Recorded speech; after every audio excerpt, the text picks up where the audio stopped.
জাহান্নাম যখন তর্জন গর্জন করবে, কিয়ামতের মাঠে যখন ফেরেশতারা জাহান্নামকে আনবেন, জাহান্নাম এসে তর্জন গর্জন করতে থাকবে।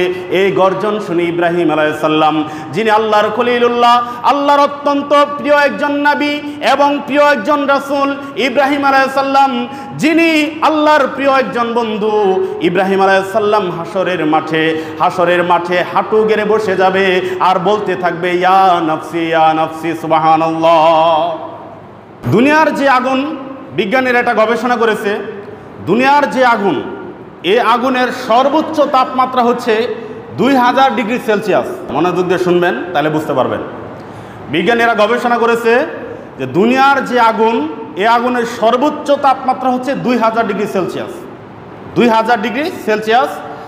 আর এই হিসাবে যদি দুনিয়ার আগুনের চাইতে 69 গুণ বেশি শক্তিশালী হয় জাহান্নামের আগুন, তাহলে এর পরিমাণ দাঁড়ায় 1,38,000 ডিগ্রি সেলসিয়াস। বলেন আল্লাহু আকবার। চিন্তা করতে পারছেন? তাহলে দুনিয়ার আগুনের চাইতে জাহান্নামের আগুনের তাপ হবে, এটা বিজ্ঞানীদের একটা গবেষণা। এই উপস্থিতি, তাহলে দুনিয়ার আগুনের চাইতে যদি 69 গুণ বেশি শক্তিশালী জাহান্নামের আগুন হয়, তাহলে আমরা সে আগুন সহ্য করার তো এটা প্রশ্নই আসে না। দুনিয়ার আগুনেই মানুষ অনেকে যারা মারা যায়, কিছুদিন পূর্বে একজন ড্রাইভার সিএনজিতে আগুন ধরে মারা গিয়েছিল। তার অবস্থা কী হয়েছিল? একবার কয়েক সেকেন্ডের মধ্যেই শেষ, কয়েক সেকেন্ডের মধ্যেই সিএনজির সিলিন্ডার গ্যাস ফেটে গিয়ে একবারে মারা গেছে কয়েক সেকেন্ডের মধ্যেই। আর জাহান্নামের আগুন 69 গুণ বেশি শক্তিশালী। প্রিয় উপস্থিতি, একটু ভাবেন, একটু চিন্তা করেন সে আগুনটা কেমন ভয়াবহ হবে। যেটা বলছিলাম যে আল্লাহ রাব্বুল আলামিন কিয়ামতের দিন আদম আলাইহিস সালামকে ডাক দিবেন।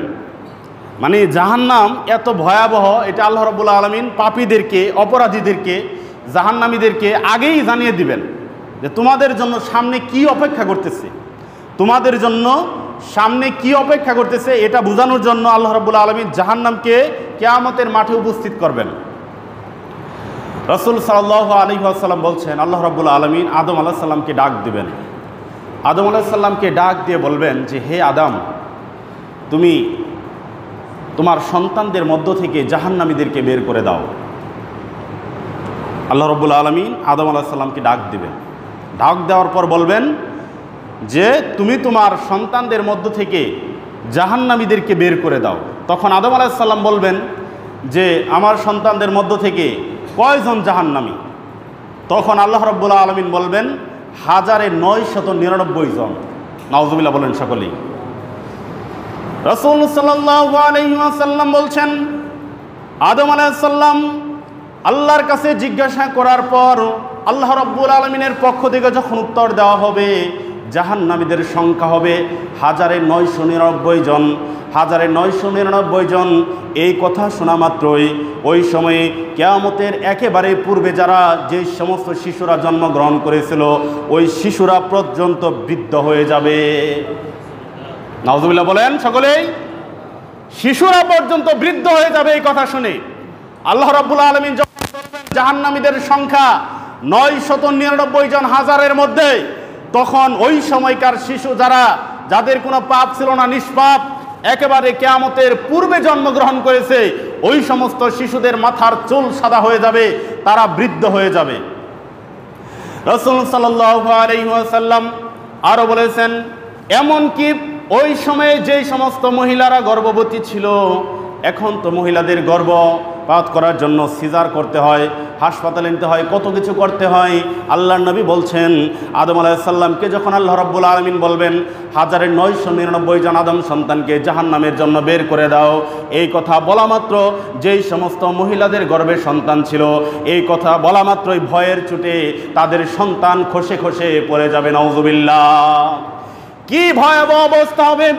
শুধু তাই নয়, এবং কিয়ামতের মাঠে যেই সমস্ত মানুষেরা এই কথাটা শুনবে, জাহান্নামীদের সংখ্যা হবে 999 জন।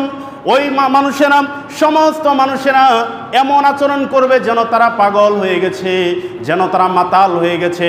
আল্লাহ বলছেন কিন্তু তারা আসলে মাতাল না, তারা তো কিয়ামতের মাঠে গিয়ে কোনো মদ পান করে নাই, কোনো নেশাদার দ্রব্য পান করে নাই, এরপরও তারা মাতাল হয়ে যাবে। এই কথা শোনা মাত্র তারা মাতাল হয়ে যাবে, মাতালের মতো আচরণ করতে থাকবে। প্রিয় উপস্থিতি, জাহান্নামে তো ভয়াবহ জায়গা, জাহান্নামের তাপ, জাহান্নামের গর্জন এত ভয়াবহ। জাহান্নাম যখন তর্জন গর্জন করবে, কিয়ামতের মাঠে যখন ফেরেশতারা জাহান্নামকে আনবেন, জাহান্নাম এসে তর্জন গর্জন করতে থাকবে। এই গর্জন শুনে ইব্রাহিম আলাইহিস সালাম, যিনি আল্লাহর খলিলুল্লাহ, আল্লাহর অত্যন্ত প্রিয় একজন নবী এবং প্রিয় একজন রাসূল, ইব্রাহিম আলাইহিস সালাম যিনি আল্লাহর প্রিয় একজন বন্ধু, ইব্রাহিম আলাইহিস সালাম হাসরের মাঠে হাঁটু গেড়ে বসে যাবে আর বলতে থাকবে, ইয়া নফসি ইয়া নফসি, সুবহানাল্লাহ। ইব্রাহিম আলাইহিস সালামের মতো সম্মানিত নবী সেই দিন কোনো কথা আল্লাহর সাথে বলতে পারবেন না। জাহান্নামের গর্জন শুনে হাঁটু গেড়ে বসে যাবেন, কোনো কথা বলতে পারবেন না, শুধু ইয়া নফসি করতে থাকবেন। শুধু তাই নয়, জাহান্নামের গর্জন শুনে মূসা আলাইহিস সালাম এমন একজন প্রতাপশালী নবী, জাহান্নামের গর্জন শোনা মাত্রই ইয়া নফসি করতে থাকবে। তার হাজার হাজার লক্ষ লক্ষ উম্মতের কথা ভুলে যাবে, হাসরের ময়দানে উম্মতের কথা স্মরণ করবে না। অথচ আমরা হাদিস থেকে জানতে পাই রাসূল সাল্লাল্লাহু আলাইহি ওয়াসাল্লামের উম্মতের সংখ্যা হবে সবচেয়ে বেশি, বলেন সুবহানাল্লাহ। তারপরেই হচ্ছে মূসা আলাইহিস সালামের উম্মতের সংখ্যা। মূসা আলাইহিস সালাম জাহান্নামের তর্জন গর্জন শুনে এতই ভীত হয়ে যাবেন, কেউ কোনো কথা বলার সুযোগ পাবে না। আল্লাহ রাব্বুল আলামিন এর জন্যই বলছেন, হাযা ইয়াউমু লা ইয়ানতিকুন ওয়া লা ইউযানু লাহুম ফায়াতাযিরুন। কিয়ামতের মাঠ এমন একটা মাঠ যেখানে মানুষ আল্লাহর অনুমতি ছাড়া টোটা শব্দ করতে পারবে না, আল্লাহর অনুমতি ছাড়া সেখানে কোনো কথা বলার ক্ষমতা কারো থাকবে না, কেউ কারোর জন্য কোনো সুপারিশ করতে পারবে না। তবে যারা ইমানদার, আল্লাহ রাব্বুল আলামিন যদি অনুমতি দেন, ইমানদারেরা মানুষদেরকে সুপারিশ করতে পারবে, তার আত্মীয় স্বজনকে সুপারিশ করতে পারবে, আলেম উলামারাও মানুষকে সুপারিশ করতে পারবে। তবে আল্লাহ রাব্বুল আলামিনের অনুমতি পাওয়ার পরে, অনুমতি ছাড়া কেউ কোনো সময়ে কিয়ামতের মাঠে একটা কথা পর্যন্ত বলতে পারবে না। সেই কিয়ামতের মাঠে জাহান্নামকে উপস্থিত করা হবে। কিভাবে উপস্থিত করা হবে আবার শুনেন। রাসূলুল্লাহ সাল্লাল্লাহু আলাইহি ওয়াসাল্লাম বলছেন, আল্লাহ রাব্বুল আলামিনের বিশাল বড় বড় ফেরেশতারা, 49 কোটি ফেরেশতা কিয়ামতের দিন জাহান্নামের শিকল ধরে কিয়ামতের দিন উপস্থিত করবেন। সুবহানাল্লাহ। চিন্তা করতে পারছেন? 49 কোটি এরকম ফেরেশতা। প্রিয় উপস্থিতি, এজন্য আমাদেরকে সাবধান হতে হবে।